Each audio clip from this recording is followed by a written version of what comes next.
The message repeated itself over and over, filling the grand chamber of the Galactic Council with soft, desperate words. This is Haven Colony. We are under attack. Please help us. The raiders have taken our outer settlements.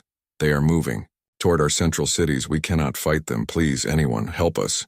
The voice belonged to a Lumen, one of the gentle light beings who had settled the distant world they called Haven. Their kind was known throughout the galaxy for their wisdom and peaceful ways. They were also known for having no defenses. Ambassador. Gray stood before the curved table where the 12 senior council members sat. His thin fingers tapped nervously on his datapad as the message played again. The council members shifted uncomfortably in their seats. None wanted to speak first. The message has been repeating for 3 days, Gray finally said. The Void Raiders have likely taken half the planet by now. Admiral Pike, the only military officer present, nodded grimly. The Raiders never leave survivors.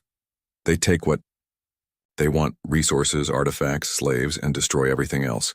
The head counselor, an ancient being with skin like polished wood, leaned forward. We all feel for the Lumen, but Haven is at the edge of known space. None of our peacekeeping forces could reach them in time. Gray had expected this answer. It was the same one he had received from every species he had approached over the last 72 hours. The Aurat could not send ships because of their religious holiday. The Mindari were in the middle of their hibernation cycle. The Ziv simply did not have military vessels. There is one option we haven't tried, Gray said carefully. He knew his next words would not be welcome. Earth. The chamber went silent. Even the distress call seemed to fade into the background. The humans. The head counselor's voice was barely above a whisper. You cannot be serious. They have ships, fast ones. Their planet is closer to Haven than any of our homeworlds. And they are barbarians, interrupted Counselor Thren, her feathered crest rising in agitation. They come from a Class 12 death world. Do you know what that means, Ambassador? Their planet tried to kill them every day of their evolution. And instead of dying like sensible creatures, they fought back and won. Admiral Pike cleared his throat. Counselor Thren is not wrong about their nature. But the humans do have one unusual trait. They respond to distress signals. Always. It's almost a compulsion for them. Gray nodded quickly. It's true. In the 5 years since Earth joined the Council, they've diverted their ships 11 times to answer distress calls from species they've never even met. And in doing so, they've engaged in violence each time. Counselor Thren countered. Only against aggressors, Pike said. Never against the ones who called for help. The head counselor raised a hand for silence. Even if we decided to request their aid, what could one planet do? The Void Raiders have a fleet. Pike and Gray exchanged a look. It was Pike who answered. The humans don't fight like the rest of us, he said simply. They're different. The council chamber erupted in overlapping voices, some curious, some outraged. The head counselor finally restored order by activating the room's attention chime. We will put it to a vote, the head counselor declared. Should we formally request Earth's assistance for the Lumen of Haven? The vote was close, 7 for, 5 against. Gray felt relief wash over him, though he knew many would criticize this decision. He quickly drafted the formal request and sent it through the special channel established for communication with Earth. The council members waited in uneasy silence. Most expected a delayed response or a polite refusal.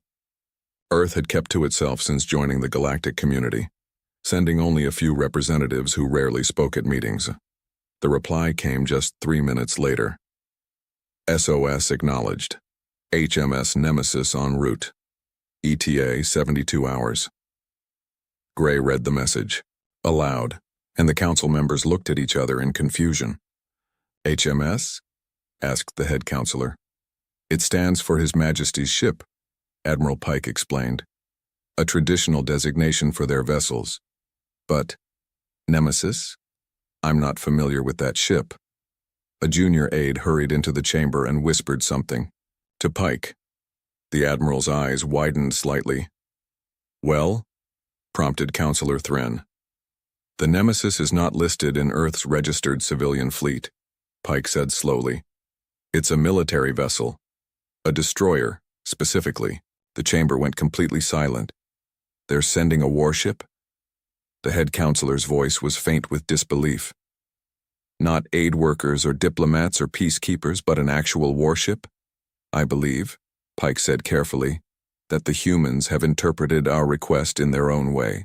They see a people under attack and they're responding with protection. Protection? Counselor Thren scoffed. Is that what they call it? They're sending an instrument of death. Gray looked down at his datapad, where the simple human message still displayed. Just 3 lines. Direct, efficient. No diplomacy, no hesitation, no questions asked. Simply, we heard you, we're coming. We'll be there in 3 days. We should alert the Lumen, Gray suggested. Tell them help is coming. Are we sure it is help? Asked the head counselor. Perhaps we should clarify with Earth exactly what their intentions are. Admiral Pike shook his head.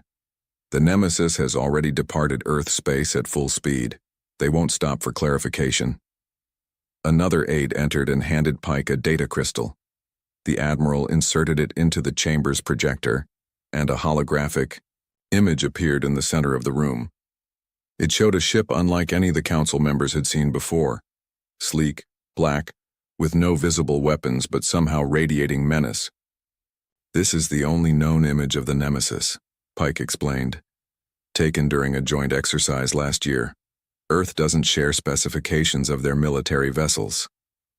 It looks predatory, whispered a counselor. Admiral, the head counselor, said, in your professional opinion, what exactly will happen when this ship reaches Haven? Pike studied the rotating image, his expression unreadable. The humans have a saying, speak softly and carry a big stick. It means to negotiate peacefully while having powerful force in reserve.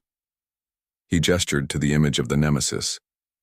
This, council members, is a very big stick. The Void Raiders are about to learn something that every predator on Earth discovered long ago. Sometimes what looks like prey is actually a predator in disguise. In the background, the Lumen distress call continued its loop. Please anyone, help us. But now those words carried a different weight. Help was coming, but it wasn't the kind of help anyone had expected. As the council session ended, Gray found himself wondering about the humans' response. Most species would have sent their kindest members, their most diplomatic voices, their gentlest helpers. The humans were sending their warriors. Gray wasn't sure if that made them monsters or heroes. Perhaps, he thought as he looked again at the image of the Nemesis, they were something else entirely. Something the galaxy had no name for yet. But the Void Raiders would soon find out. Captain Reese stood perfectly still on the bridge of the HMS Nemesis, hands clasped behind her back. Through the main viewport, she watched stars stretch into lines as the ship cut through hyperspace. The bridge was quiet, except for the soft beeping of instruments and the occasional murmur of the crew at their stations. Time to arrival? Reese asked, her voice calm. 26 minutes, Captain, answered Lieutenant Foster from the communication station. The young officer continued. The Lumen distress signal is still broadcasting. No change in the message. Reese nodded. 3 days of travel at maximum speed had brought them to the edge of the Haven system. 3 days during which the Void Raiders had continued their attack on a defenseless people. Tactical display, Reese ordered. Commander Stone, the first officer, activated the holographic projector in the center of the bridge. A 3-dimensional map of the Haven system appeared, with the planet itself glowing a soft blue at the center. Red dots marked the positions of 7 Raider ships in orbit. Their fleet is spread out, Stone observed. No defensive formation, they're not expecting company. Why would they? Reese said. The nearest Galactic Council outpost is 2 weeks away at top speed. But we're not from the Council, Stone said with a small smile. No, agreed Reese. We're not.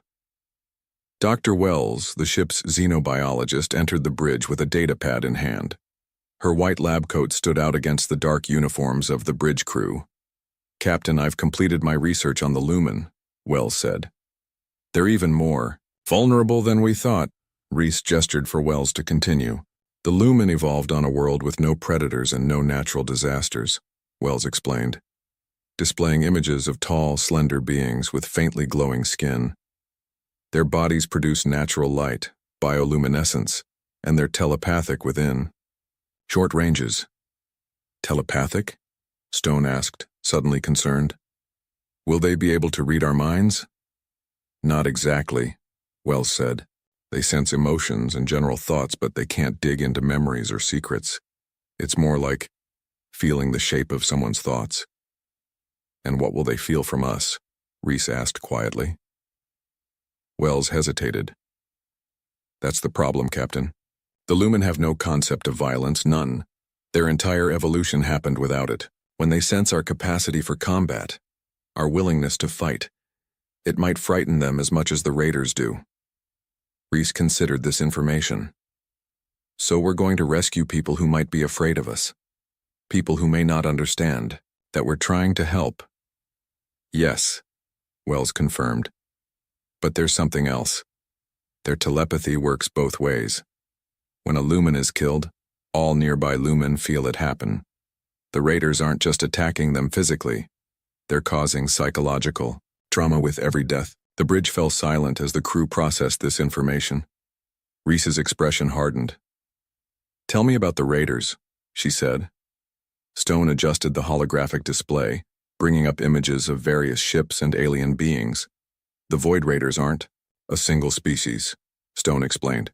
They're outcasts and criminals from a dozen different worlds who joined together under one leader, Commander Dusk. The display showed a tall, dark-skinned alien with 4 arms and eyes that glowed red. Dusk was once a respected military officer in the Tarek fleet, Stone continued. He was dishonorably discharged for excessive violence against civilians during a peacekeeping operation. Instead of accepting punishment, he stole a warship and disappeared into the outer systems. Over the years, he's gathered others like him, beings who enjoy causing pain. Their tactics? Reese asked. Standard raid protocol, Stone replied. They target developing worlds with valuable resources but limited defenses. They take what they want, minerals, technology, slaves, and destroy everything else. No witnesses, no consequences. Until now, Reese said quietly. The ship's navigator called out, Preparing to exit hyperspace, Captain. Battle stations, Reese ordered. Throughout the ship, lights dimmed to combat settings and alert signals sounded. Crew members moved with practiced efficiency to their positions. Activate stealth systems upon exit, Reese continued. No emissions, no transmissions. I want us completely invisible. Stealth systems ready, reported the tactical officer. Exit. In 5, 4, 3, 2, 1. The stretched stars suddenly snapped back to points of light as the Nemesis dropped out of hyperspace at the very edge of the Haven system. The ship's special hull absorbed rather than reflected light, making it appear like a moving shadow against the stars. Stealth systems active, confirmed the tactical officer.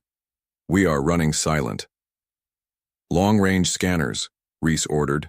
The main view screen changed to show Haven in detail. It was a beautiful world of blue oceans and green continents, but even from this distance the crew could see dark smoke rising from several locations on the planet's surface. Magnify, Reese said, her voice tight. The image zoomed in on one of the burning areas. It had once been a city, a collection of elegant crystal-like structures arranged in circular patterns. Now half of those structures were shattered or burning. Small ships moved between the buildings, landing to collect goods and captives before taking off again. Life signs? Reese asked. Thousands of lumen life signatures concentrated in what appear to be detention areas, reported the sensor officer. Raider forces are moving through the city systematically.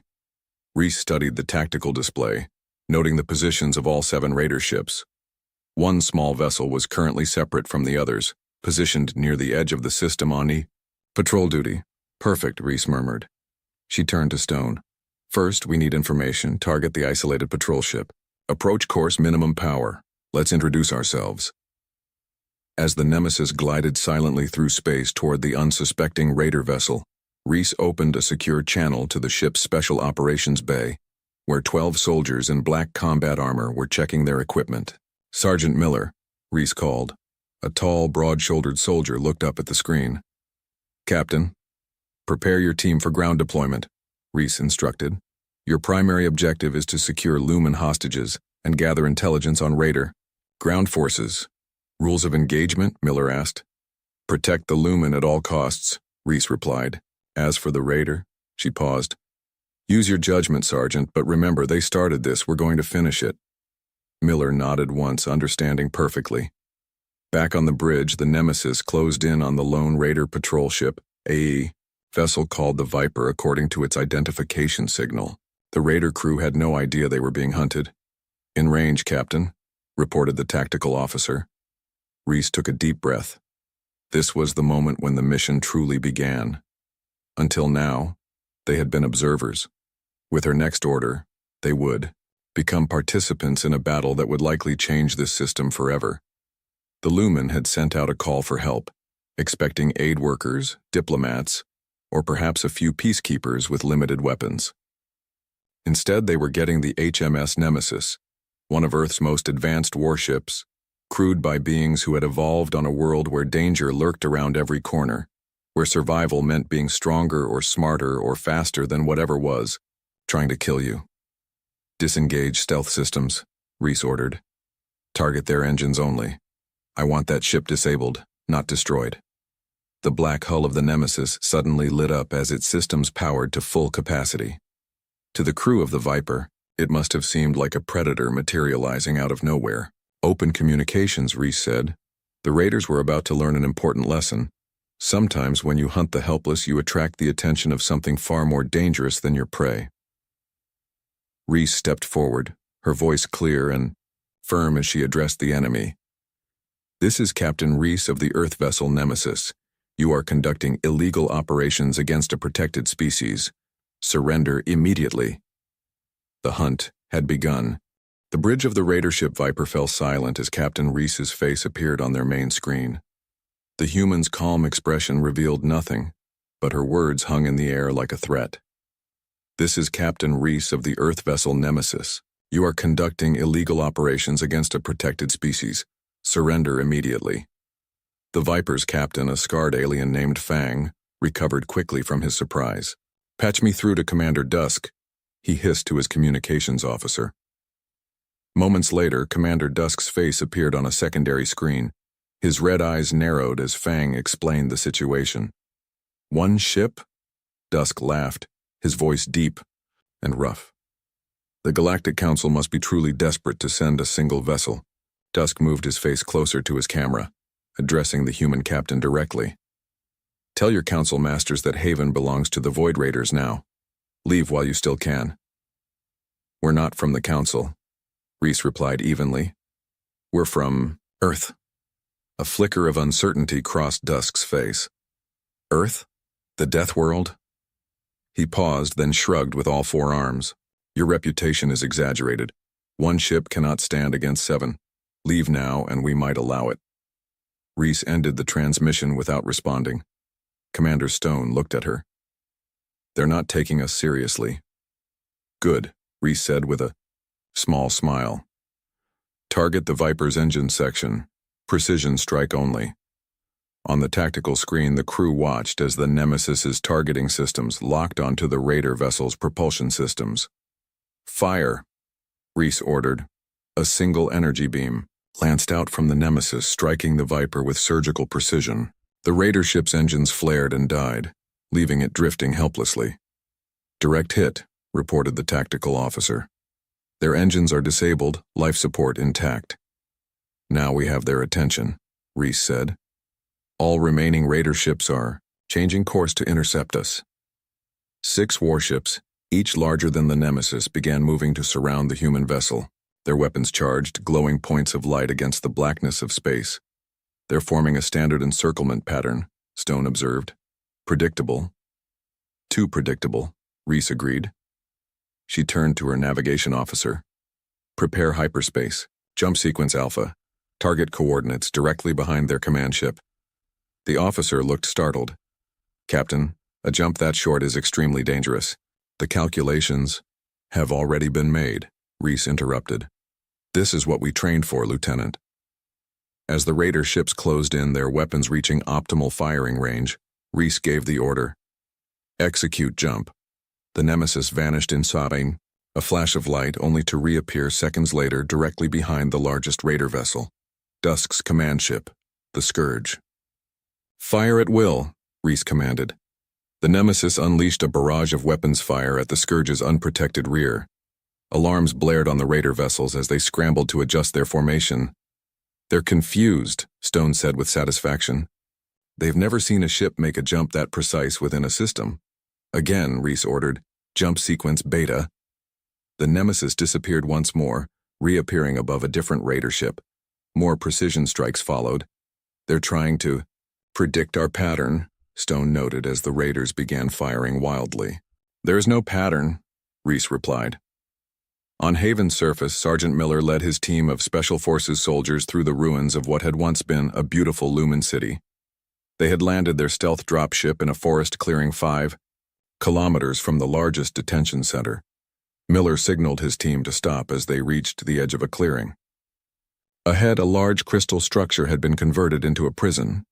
Raider guards patrolled the perimeter, while inside hundreds of Lumen were visible, their softly glowing bodies making them easy to spot even from a distance. 6 guards at the main entrance, whispered Harris, the team's scout. 4 more on the roof, simple alarm system. Miller nodded. Standard formation, non-lethal takedowns if possible. Remember, the Lumen will sense any deaths telepathically. The team split into 3 groups and moved silently through the shadows. Miller's group approached the main entrance using the cover of fallen crystal columns. The Raiders, accustomed to facing no resistance, had grown careless in their guard duty.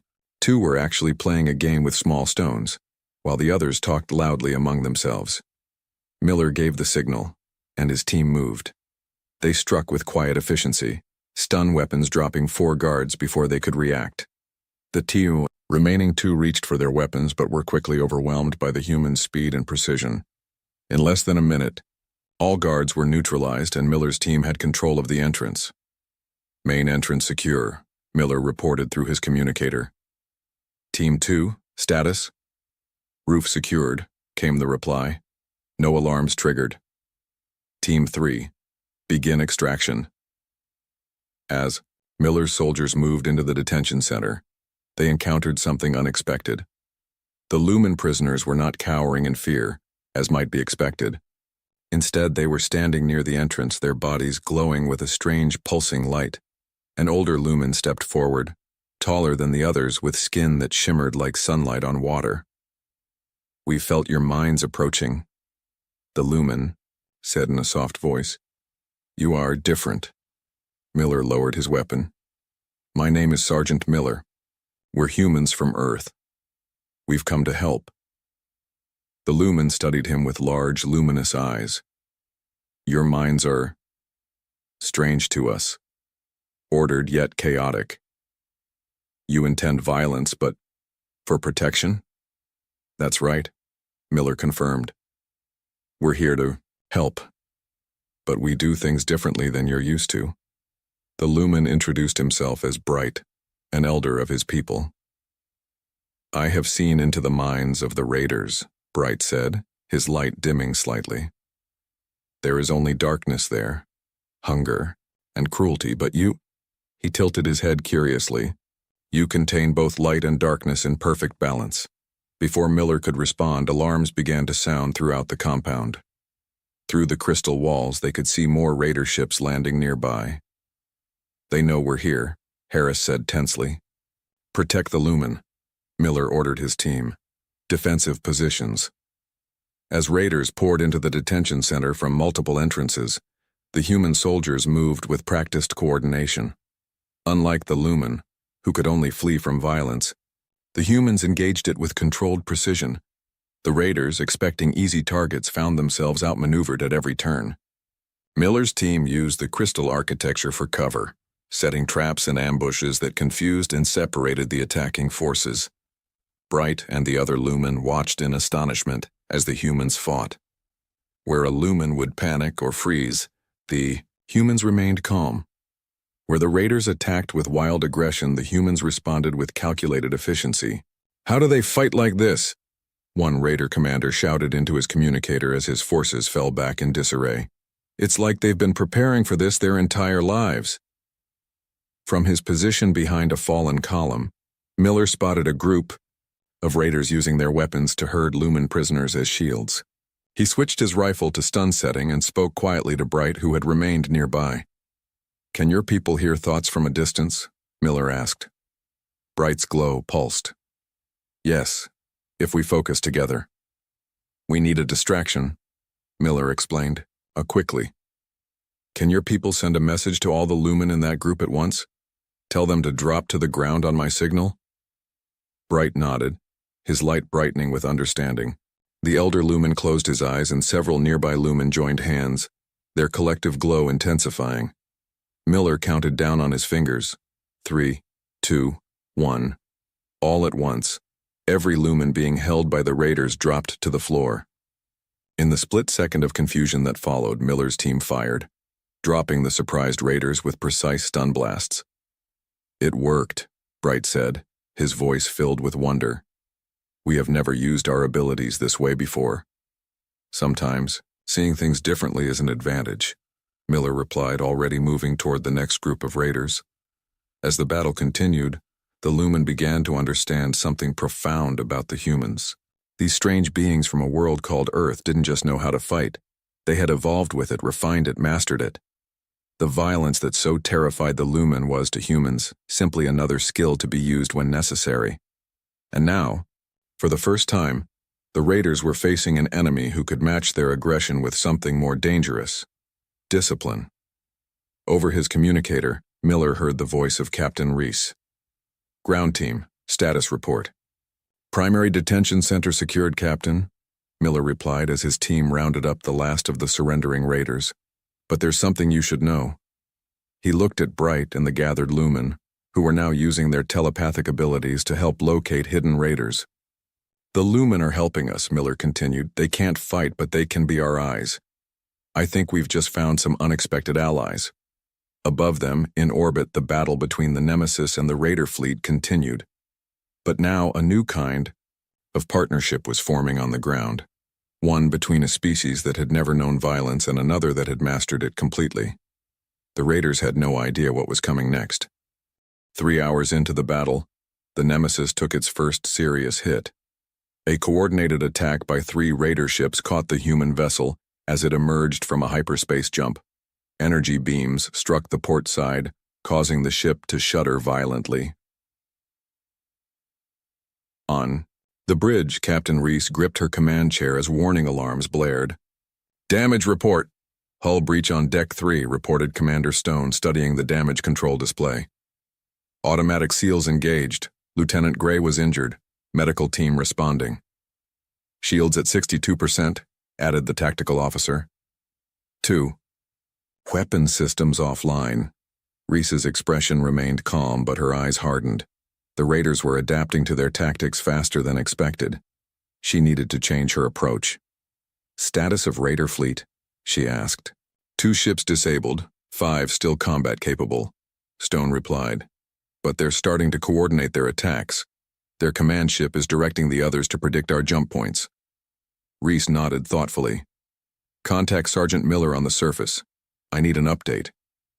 On Haven's surface, Miller and his team had secured 3 detention centers, freeing thousands of Lumen. But now they faced a new problem. The Raiders had fallen back to their main base, an ancient Lumen temple converted into a fortress. Intelligence, gathered from captured Raiders, confirmed that Commander Dusk himself had taken control of the ground operation.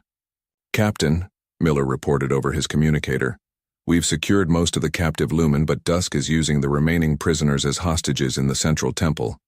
He's threatened to execute them if we advance further. Miller stood on a hill overlooking the temple. Beside him, Elder Bright and several other Lumen focused their telepathic abilities on the fortress, sensing what was happening inside. There are 213 of our people inside, Bright said, his normally gentle voice strained. They are frightened. The one called Dusk is angry. His mind burns with hatred. Reese's voice came through Miller's communicator. Can you assault the temple? Not without risking the hostages, Miller replied. "The raiders have set up explosive charges throughout the building. They're desperate." There was a pause before Reese spoke again. "Hold your position. I'm sending Dr. Wells to your location. She has an idea that might help." Less than 30 minutes later, a small shuttle landed near Miller's position. Dr. Wells emerged, carrying several equipment cases. The xenobiologist looked tired but determined as she approached Miller and Bright. "I've been studying the Lumen telepathic abilities," she explained, setting down her equipment. "And I think there's a way we can use them to our advantage." Wells opened one case, revealing devices that resembled small silver discs. "These are neural disruptors, designed to interfere with specific brain patterns. We use them for medical purposes, but with some adjustments." She looked at Bright. "Your people can communicate telepathically. Can you also project sensations, images, feelings?" Bright's glow pulsed thoughtfully. "We can share emotions and simple images with those who are receptive. But the raiders' minds are closed to us, too chaotic, too violent." "You don't need to connect with their minds," Wells said. "You just need to create enough telepathic noise to confuse their equipment." She pointed to devices mounted around the temple. "Those are sensor arrays. They detect movement, heat, even neural activity.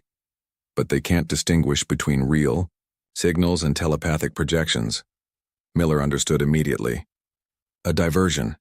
If the Lumen create enough telepathic activity, the raiders' sensors will be overwhelmed," Wells finished. "They won't be able to tell what's real and what's not." Bright looked at the other Lumen who had gathered to listen. "We have never used our abilities this way before, as a weapon." "Not a weapon," Wells corrected gently. "A shield. Protection for your people inside." After a moment of silent communication among themselves, Bright nodded. "We will try." While Wells worked with the Lumen, Miller gathered his team. "We need a way into that temple that the raiders won't expect." An elderly female Lumen named Shimmer approached. "There are passages beneath the temple, ancient ways known only to our priests. I can show you." In orbit, the Nemesis continued its hit-and-run attacks against the raider fleet, but Captain Reese knew her ship couldn't sustain this pace much longer. Damage was accumulating, and the raiders were getting better at anticipating their movements. "Captain," Stone said quietly, "we need a new strategy." Reese studied the tactical display. The 5 remaining raider ships had formed a tight defensive formation around Dusk's command vessel. They were no longer chasing the Nemesis, conserving their energy, and waiting for the human ship to attack. "They think they've figured us out," Reese said with a slight smile. "Let's show them something new." She turned to her communications officer. "Open a channel to Sergeant Miller." Beneath the ancient temple, Miller led his team through narrow tunnels that hadn't been used in centuries.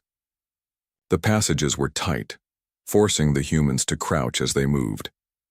Shimmer guided them, her natural glow providing just enough light to see. "The temple was built over a natural cave system," Shimmer explained. "Our ancestors used these passages for meditation and private ceremonies.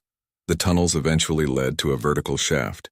Miller's helmet scanner indicated they were directly beneath the temple's central chamber." "This is it," Shimmer whispered. "The chamber of light lies above us.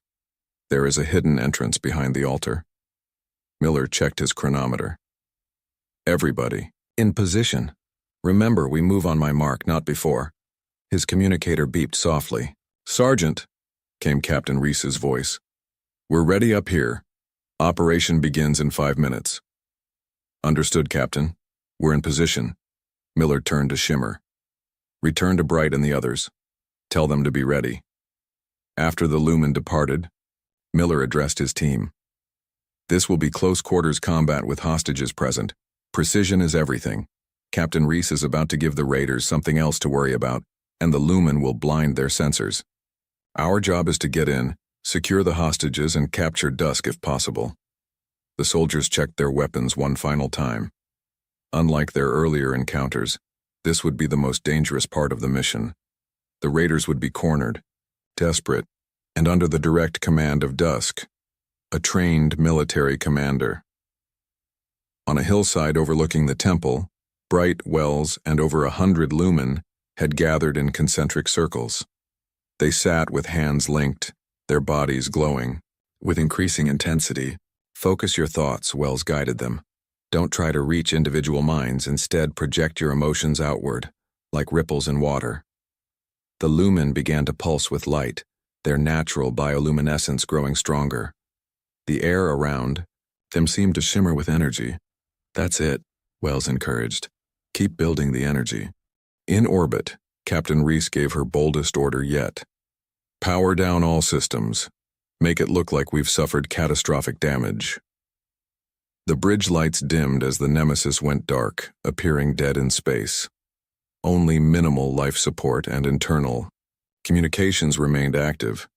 Now we drift, Reese said softly, right into the heart of their formation. The Nemesis, its black hull nearly invisible against the backdrop of space, began to float toward the Raider fleet like a piece of debris. The Raiders, seeing the human ship apparently disabled, maintained their defensive posture but didn't fire. They think we're dead, Stone whispered.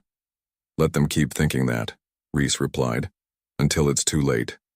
Miller's chronometer reached 0. Go. Simultaneously, 3 things happened.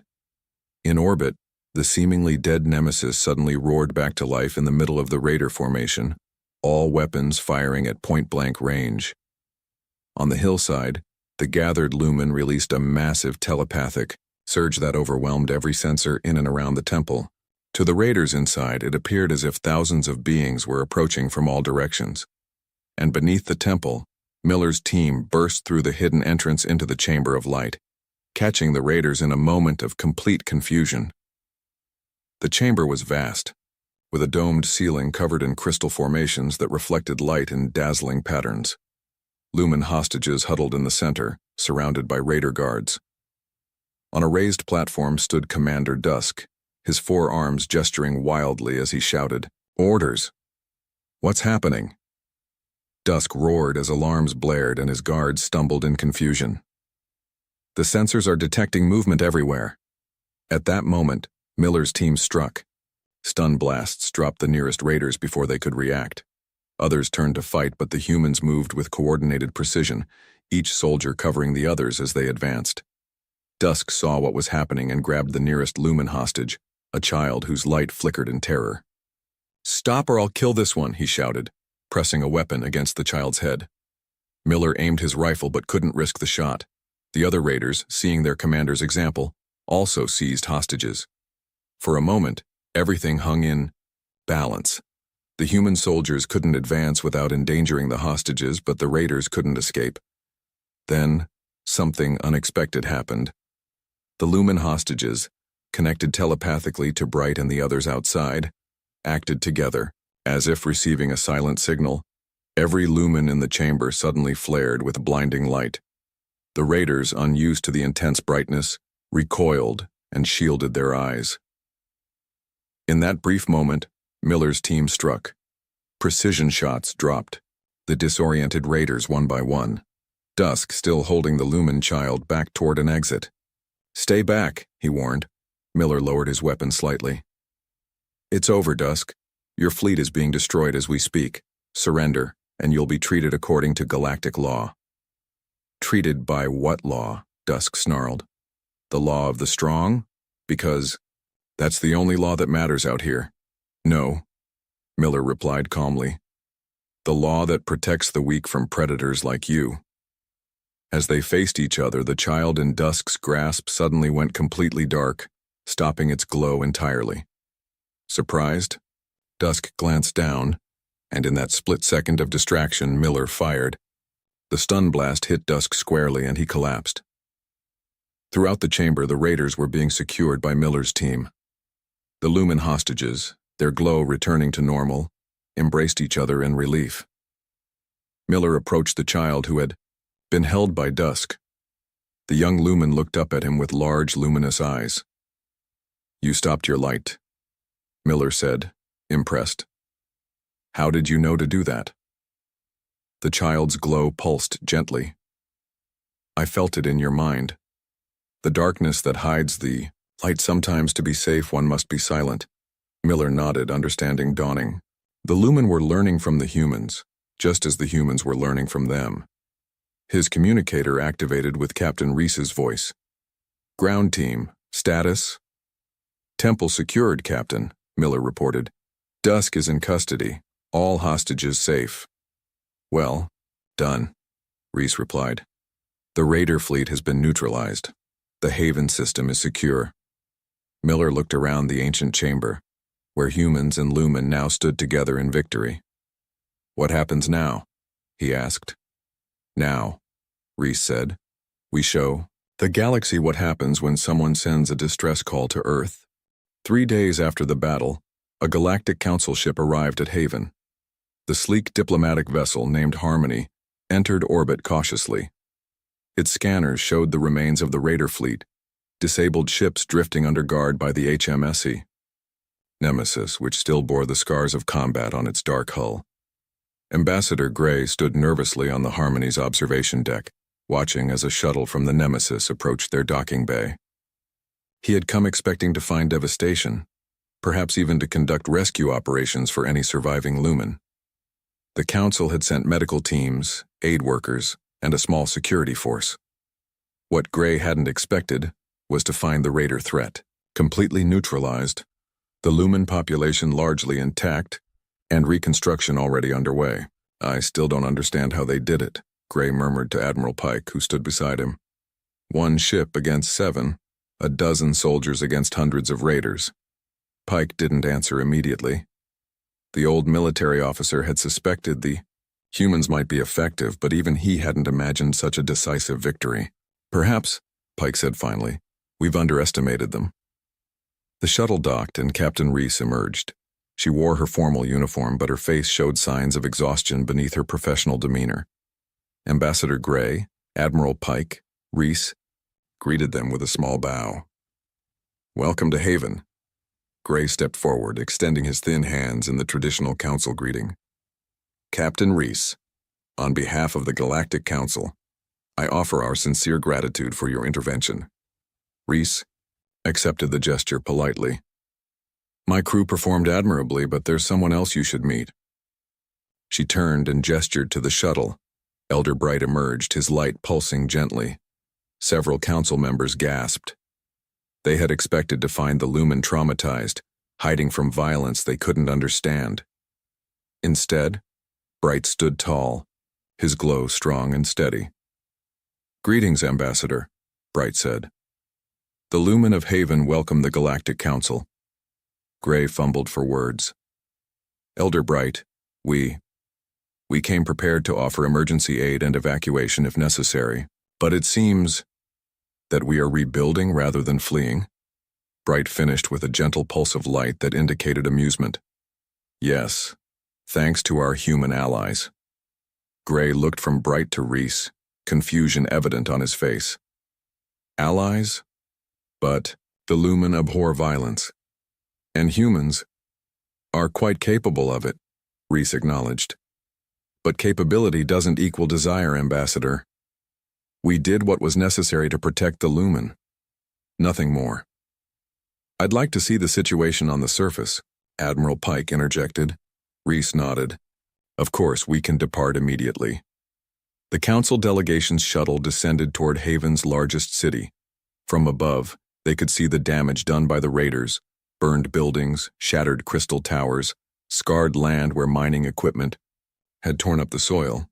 But they could also see activity everywhere. Humans and Lumen worked side by side, clearing debris and setting up temporary structures. Some areas already showed signs of rebuilding. The shuttle landed in a cleared area near the temple. Sergeant Miller stood waiting with several of his team, members and a group of Lumen, including the child who had helped capture Dusk. As Gray and the other council members stepped out, they stared in amazement at the scene around them. Humans in work clothes operated machinery that moved heavy debris, while Lumen used their natural abilities to illuminate darkened areas and communicate across distances. "This is unexpected," Gray admitted, as Miller led them toward the temple. "We thought the Lumen would be traumatized by exposure to violence, that they would fear the humans." Miller glanced at the child walking beside him. They were afraid at first, he acknowledged, but not anymore. Inside the temple, the Chamber of Light had been converted into a command center. Maps and holographic displays showed reconstruction plans. Humans and Lumen moved about with purpose, working together with surprising efficiency. "I don't understand," Gray said, watching a human engineer explain a structural repair to a group of attentive Lumen. "How did you overcome their natural aversion to your warlike nature?" Bright, who had joined them, answered, "Ambassador, the Lumen have existed for thousands of years without experiencing violence. When the raiders came, we had no defense against their cruelty." His light dimmed slightly at the memory. "We feared the humans at first, yes. Their minds contain darkness we do not possess." The elder Lumen's glow brightened again. "But we learned something important. The darkness in humans is balanced by light. They can imagine terrible violence, yet choose peace. They prepare for the worst while working for the best," Miller added. "And we learned from the Lumen, too. They've shown us different ways to solve problems, ways that don't always involve force." Gray looked skeptical. "And what happens when you leave? The raiders may be gone, but there are others like them in the galaxy." "We're not leaving," Reese said simply. "Not entirely." The captain led them to another part of the temple, where a formal document was displayed. "The Lumen have asked for a permanent human presence on Haven, a small security force, technical advisors, and cultural exchange." Pike read the document with interest. "This is a formal alliance treaty. The first of its kind between Earth and another species," Reese confirmed. "Already approved by our government." Ambassador Gray appeared concerned. "The Council wasn't consulted on this matter." "With respect, Ambassador," Bright interjected gently, "Haven is a sovereign Lumen colony. We may choose our own allies." Gray looked from the Lumen elder to Captain Reese, finally understanding the significance of what had happened. This wasn't just a rescue mission. It was first contact between two species who, despite their differences, had found value in each other. Later that evening, as the sun set over Haven, a small ceremony took place in the temple gardens. The Lumen performed a traditional light dance, their bodies creating patterns of incredible beauty in the growing darkness. The humans watched in appreciation, their usual military discipline relaxed for once. Ambassador Gray found Captain Reese, standing apart from the others, looking up at the stars. "Your mission here is complete, Captain," Gray said. "The Council will ensure proper recognition for your service." Reese smiled slightly. "That's not why we came, Ambassador." "Then why did Earth respond so quickly to a distress call from a species you'd never even met?" "Because they asked for help," Reese said simply. "And on Earth we believe that when someone asks for help, you help them. It's that simple." Gray considered this. "Admiral Pike mentioned this trait of yours. He called it a compulsion." "Perhaps it is," Reese acknowledged. "On our world, those who could help others but choose not to are considered lacking something essential."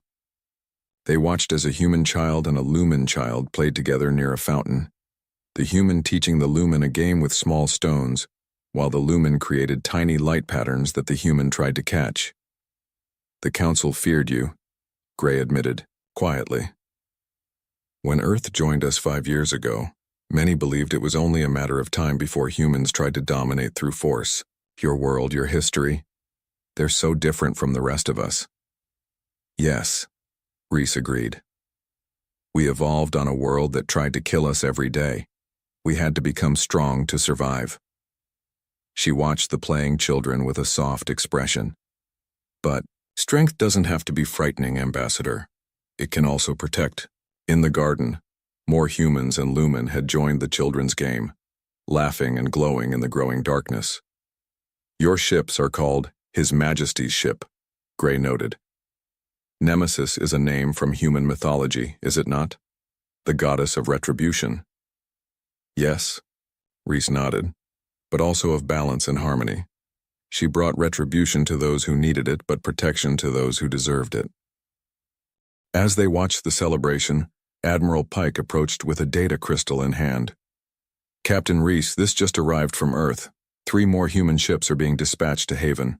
They're bringing construction equipment, medical supplies, and teachers. Teachers? Gray questioned. The Lumen want to learn from us, Miller explained, joining the conversation. And we want to learn from them. They understand harmony in ways we don't. We understand protection in ways they don't. The human sergeant looked toward where Commander Dusk was being held in a secure facility, awaiting transport to a council prison planet. The raiders thought the Lumen were easy targets because they couldn't fight back. What they didn't understand was that sometimes when you threaten the peaceful, you attract the attention of the warriors. In the night sky above them, stars glittered like distant beacons. Somewhere out there, Earth continued its own journey among the stars, a death world whose inhabitants had mastered both war and peace, violence and compassion. The Lumen's distress call had reached the Deathworlders. They hadn't sent aid workers. They hadn't sent diplomats. They had sent warriors in a dangerous ship, and in doing so they had brought not just rescue but possibility, the beginning of something new in the galaxy. A partnership between a species that understood perfect peace and one that understood necessary violence. As the celebration continued into the night, the light of the Lumen merged with the shadows of the humans, creating patterns neither species could have made alone.